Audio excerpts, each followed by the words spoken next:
treaties, let's go share some brotherly love. Stay tuned for personal travel recommendations and a tasty cooking demo. Roll that intro.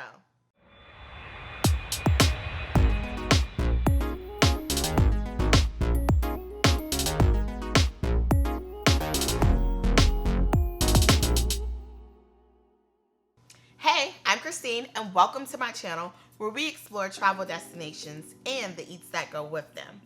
Today, we're going to talk about a popular dish that is arguably only done properly by a few, depending on where you're from. This dish is gooey, packed with flavor, and perfect for a cheat day meal. It's quick, easy, and something that you can eat for either lunch or dinner. But before we get started, remember to like, subscribe, and hit that notification bell so that you never miss a video. Let's get started. Philadelphia, Pennsylvania, a city dedicated to today's dish. My top things to do when visiting Philadelphia include exploring the Philadelphia Magic Garden, visiting the Penn Museum, and enjoying a cheesesteak. Today's dish reminds me of a trip that I took a few years ago with my family. I could never find it the same way in one spot, so I decided to create a recipe of my own. In the city of brotherly love, you can always find a good cheesesteak anywhere. Today we're going to make a variation of a cheesesteak, but instead of the steak, we're going to use chicken. So let's get started on chicken cheesesteaks.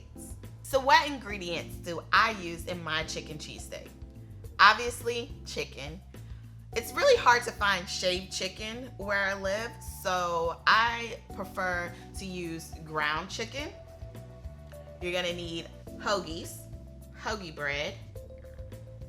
I don't have a preference on what type of bread that I use. I normally go to my local bakery to get freshly baked rolls, but you can use something that you can buy from the store, whatever is your preference. We have some green peppers, chopped, well, diced really, diced onions, mayo, which we're gonna use when we put the sandwich together, some provolone cheese. You can use American cheese if you like, my all-purpose seasoning, some Worcestershire, a little oregano, a little white vinegar, and some oil. We have olive oil here, but feel free to use vegetable or canola oil. Let's get started on this cooking. We're gonna start with some oil. Be a little generous on the oil here. Between the high and medium heat. So once you get get the oil nice and hot, we're gonna add in the green peppers.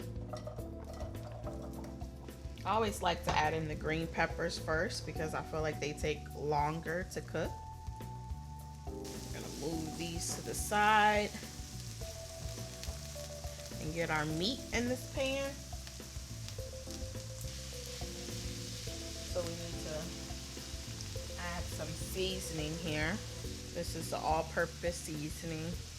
If you don't have an all-purpose seasoning that you like, we can do some salt, pepper, maybe some garlic powder. Add a little bit of that oregano in there. Don't want to be too heavy on the oregano. You don't want it to taste like a spaghetti. Add a little bit of the vinegar in there. And I'm adding all of this stuff. You could have, I guess, added it before you put it in the pan. But again, y'all know me, and you know I don't like to dirt up extra dishes if I don't have to. And then we're gonna throw a little of this Worcestershire sauce on it. Make sure you keep an eye on the meat because you don't want it to all cook into one single piece. So keep it chopped up. Adding your onions now. It's about one medium onion, and then that was one green pepper. I'll mix all this goodness together. The chicken is not done, but the reason why we're mixing it all is because all of it needs to be cooked now.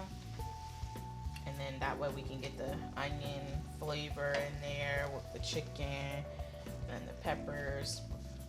And we're gonna let that cook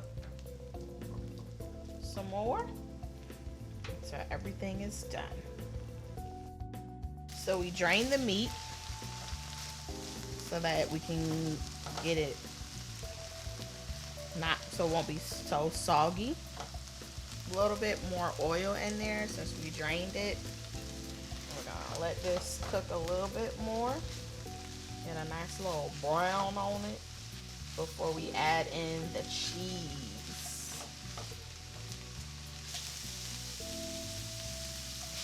So it's nice and brown like I want it. Not really brown, but it's just cooked enough so that it's no moisture left in the pan. And we're gonna add our cheese. To ensure that the cheese melts properly, I like to add it while it's in the pan. This was about a pound of ground chicken. So I added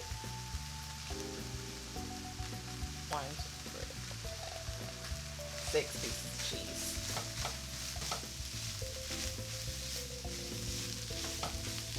Get that cheese distributed evenly.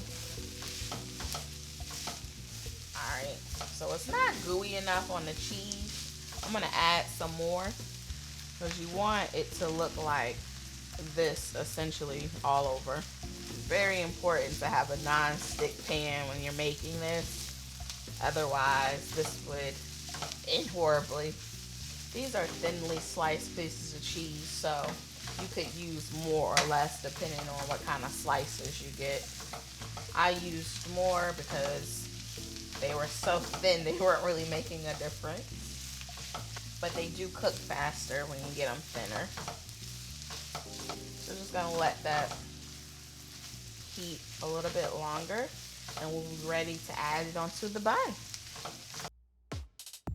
So we're back with the finished chicken cheesesteak. So I added mayo to the bread, but if you're not a fan of mayo, maybe try mustard. I feel like it's not a true cheesesteak if you don't have some mayo on it. I did not toast the bun, but that's my preference.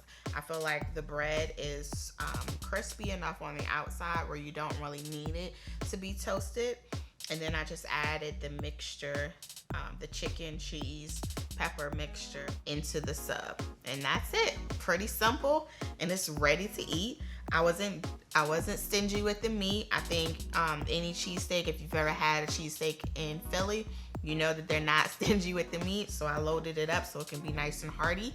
And we're ready to take our first bite. This is a lot easier when it's wrapped in foil.